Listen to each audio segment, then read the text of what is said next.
총선까지는 이제 8일 남았습니다. 야당이 밀어붙이는 정권 심판론에 맞서서 국민의힘도 회심의 카드를 들고 왔습니다.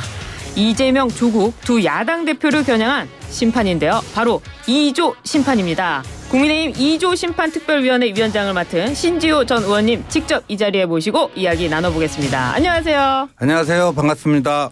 정말 반갑습니다. 네. 이번에 2조 심판특별위원회 위원장으로 활동하시게 됐는데요. 네. 어떻게 맡게 되신 겁니까? 지난주 금요일 아침 일찍 한동훈 위원장으로부터 전화가 와가지고 본인은 여기저기 전국적으로 지원 유세 다니기 무척 바쁘니까 근데 이 문제가 굉장히 중요한 것 같은데 좀 깊이 파고 드셔가지고 이슈 파이팅을 좀 해 주셨으면 좋겠다 이런 요청을 받았습니다. 제가 1초도 머뭇거림 없이 그렇게 하겠다. 악역은 저한테 맡겨달라. 그렇게 얘기를 했습니다. 왜 위원장님께서 우리 신지호 전 의원님을 딱 픽했죠? 모르겠어요. 그거는. 뉴스 파이팅이 잘 되니까 그런 거 아니겠습니까? 뭐 그거 제 입으로는 얘기 안 하겠습니다. 자화자찬 제가 해드리겠습니다. 지난주 금요일에 특위가 출범하면서 어제 양문석 후보를 사기죄로 고발장 제출하신 걸 봤어요. 네. 이 속전속결로 진행이 되는데요. 네. 그만큼 국민의힘에서는 2조 심판이 이 총선의 회심의 카드다 이렇게 봐도 되는 겁니까? 예, 그렇습니다. 그 2조 심판이 단순한 네거티브가 아니고 이재명 조국 세력 심판이 곧 민생을 위하는 길이다. 저희들은 그런 믿음이 있습니다. 그런데 어제 양문석 후보의 경우에는요. 본인 얘기로 사기라는 게 드러난 거예요. 지난주 토요일에 양문석 후보가 장문의 해명글을 본인의 페이스북에 실었는데 그 새마을 금고로부터 11억 원을 딸 명의로 대출받아서 6억 원은 대부 업체에서 꾼 돈을 갚았고 나머지 5억 원은 이러저러한 지인들로부터 적게는 몇백만 원 많게는 몇천만 원 그 토탈 한 5억 원 정도 또 그걸 갚았다. 본인의 페이스북에 이렇게 썼는데 새마을금고가요. 이 대출을 내준 다음에 그 용도에 맞게끔 대출이 제대로 집행되고 있는가 쓰여지고 있는가 검사를 하거든요. 근데 5억 원을요.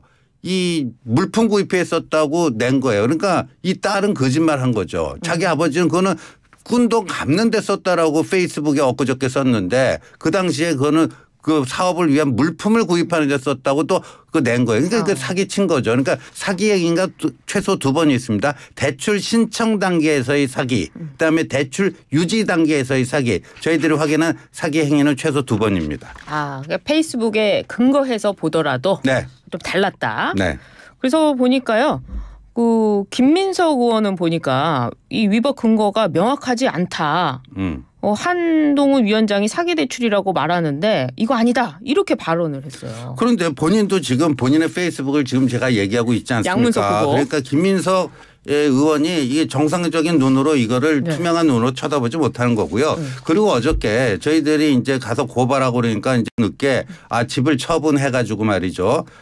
뭐 거기서 양도 차익이 이게 31억이 샀는데 지금 시세가 한 40억 된다는 거 아니에요? 그 시세 차익이 있으면 다 뭐 무슨 어디 기부하고 뭐. 근데 이거 많이 본 얘기 아니에요? 그 조국 그 대표가요. 그때 법무부 장관 시절에 웅동학원 문제가 되니까 이게 사회에 헌납하겠다.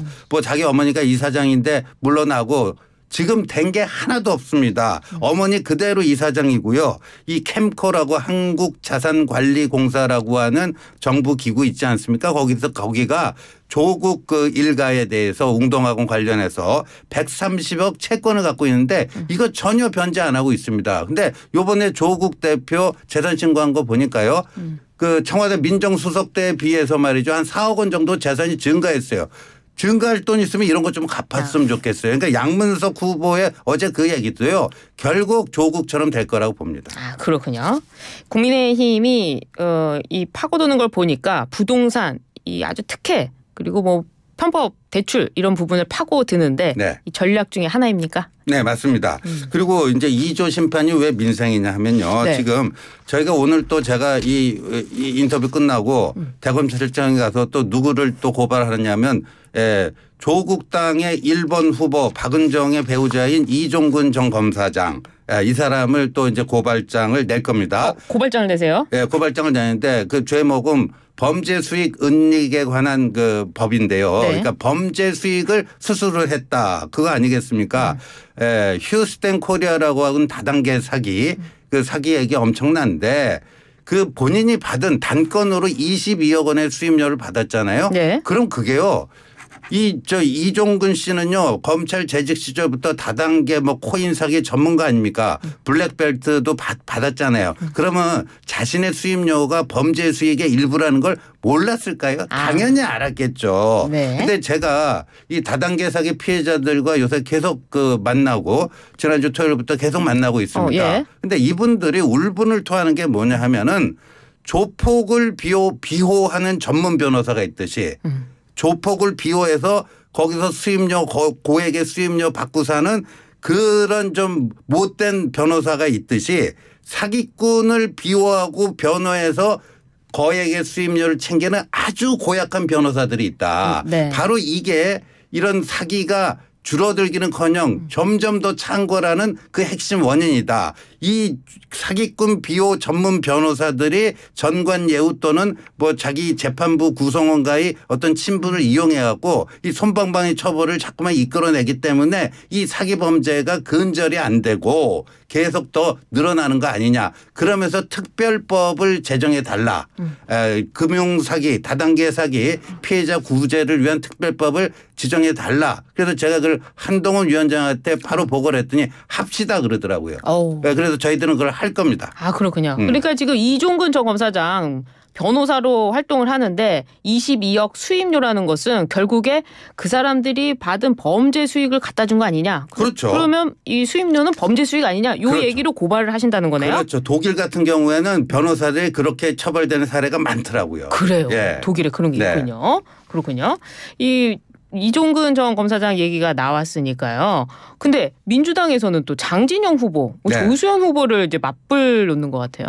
그럼 먼저 물타기 하려고 맞불을 놓는데 이거는 별로 뭐 사람들의 시선을 끌지 못하고 있는 것 같고 보다 저희들처럼 구체적인 팩트를 가지고 좀 이렇게 얘기를 해줬으면 좋겠습니다. 그렇습니다. 한동훈 위원장이 처음 등판할 때는 이 야당을 향해서 운동권 청산, 운동권 심판 이렇게 이야기를 했는데요. 지금 이제 분위기가 좀 변화가 되는 겁니까? 이 총선의 본질을 어떻게 봐야 되죠? 총선의 본질은 이렇습니다. 얼마 전에요. 이재명 대표가 본인의 모교인 중앙대 가서 유세를 하면서 아리스토텔레스가 이렇게 말하지 않았느냐. 정치를 외면한 가장 큰 대가는 저질스러운 인간들에게 지배당하는 것이다. 그런데 그건 아리스토텔레스가 한 말이 아니고 플라톤이 한 말입니다. 네, 그렇군요. 플라톤이 한 말이군요. 네. 그런데 한동훈 위원장이 어제 부산 유사에서요. 정치에 관심 없으면 더 후진 놈들에게 지배당하게 된다. 예, 뭐 이런 약간 이제 유세 현장이니까 약간 이제 격한 후진 놈들 뭐 이렇게 영화 대사 같습니다만 근데 저희들은 그래요. 정권 심판 국민들이 저희들이 지난 2년 동안 이 국정 운영하면서 뭐 잘한 점도 있지만 부족한 점 잘못한 점도 저희들은 있다라고 생각합니다. 거기에 대한 그 정당한 평가 받아야 되고 국민들이 회초리로 내리치시면 기꺼이 맞아야 됩니다. 네. 저희들은 그런 각오가 돼 있고 그 반성과 성찰을 통해서 거듭나고 더 개선되기 위한 몸부림을 칠 것입니다. 그런데 이 심판의 주체가 2조가 된다는 거는 이거는 어불성설이라는 거죠. 어떻게 심판의 주체가 이제 정상적인 사법 절차가 진행되면 뭐 내년 후년 뭐 해가지고 그 감옥에 들어갈 그런 인물들이 이 심판의 주체로 나섰다. 이거는 아니지 않느냐. 그래서 어제 한동훈 위원장이 얘기한 것처럼 정치에 관심 없으면 더 후진 놈들이 지배하게 된다. 이게 뭐 그 플라톤 아리스토텔레스가 아닙니다. 플라톤입니다. 플라톤 얘기하고 일맥상통하는 거죠. 그런데 보면은 저쪽에선 정권 심판론을 사실은 굉장히 오래전부터 들고 나왔잖아요. 근데 여기는 2조 심판 금요일 날 전화 와서 만들었다는 거 아닙니까? 약간 늦은 거 아니에요? 아니요. 이게 선거 때 하루는요. 평상시에 뭐 열흘 한 달과 맞먹습니다. 그러니까 속전속결 지금 뭐 그렇게 하고 있습니다. 속전속결? 네. 예. 2조 심판으로 정권 심판 상태되는 겁니까? 파이팅 되나요? 예. 저희들은 뭐 최대한 화력을 집중하고 있고요. 그리고 이렇습니다. 지금 2조 심판을 이제 저희들이 계속 강조하고 하니까요. 이제 저희 당의 전통적인 지지층 중에서 최근에 좀 낙담해서 좀 약간 뭐라 할까 좀 널브러져 있는 이런 분들이 많이 발견이 됩니다. 힘 빠진. 힘 빠진. 그러니까 여러 가지 악재가 많이 있지 않았습니까? 이러다가 이번에 되지 않겠다. 아이 나는 이제 뭐 정치 뉴스도 안 봐. 아이 투표도 안 할래. 뭐 이런 분들이 굉장히 많아요. 그런데 지지층에서. 이제 2조 심판 그리고요. 이렇게 되지 않겠습니까? 만약에 2조 세력이 그들의 희망대로 200석을 갖게 된다면 저는 연내로 윤석열 대통령 탄핵을 강력하게 추진할 것이다. 왜? 조국이 됐던 이재명이 됐던요. 본인들의 사법 리스크로부터 벗어날 수 있는 유일한 길은요. 윤석열 대통령을 탄핵시키고 조기 대선을 만들어서 거기에 자기들이 후보로 나가서 당선이 되면은 이제 사법 리스크는 완전히 없어진다. 그거예요. 그러니까 이재명 조국 이 이제 범죄 혐의자들의 목적 함선은 아주 분명합니다. 그러니까 이렇게 되면 나라가 어떻게 되겠습니까? 그러니까 그런 점들을 얘기를 하면은 이제 야 그래도 내가 이렇게 널브러져 있을 때가 아니구나 하는 그런 또 효과가 일부 나타나고 있다고 봅니다. 그렇습니다. 2조 심판이라는 거는 이재명과 조국을 합쳐서 2조 심판이라고 하는 거죠. 그렇습니다. 하여튼 모시고 이야기를 나눠보고 있는데요. 이종섭 대사 황상무 수석 그 한동훈 위원장이 요구한 대로 다 이게 됐습니다. 그런데 반전을 못 이루고 있다. 이런 평가들이 지배적인데 정말 그런 겁니까? 그게 흔히 이제 정치는 타이밍의 예술이다. 똑같은 행위를 하더라도 언제 하는가에 따라서 그 임팩트가 크게 차이가 날 수가 있다. 타이밍. 그런 건데 조금 늦은 감이 있죠. 아, 늦었어요? 조금 더 선제적으로 했으면 하는 아쉬움이 남습니다만 네. 뭐 그건 이제 이미 그 지나간 일이고 네. 저희들이 이제는 뭐 타이밍을 놓치는 일이 없도록 해야 되겠죠. 그렇습니다. 아직 선거가 남아있기 때문에 열심히 하시겠다 이런 입장이신데요.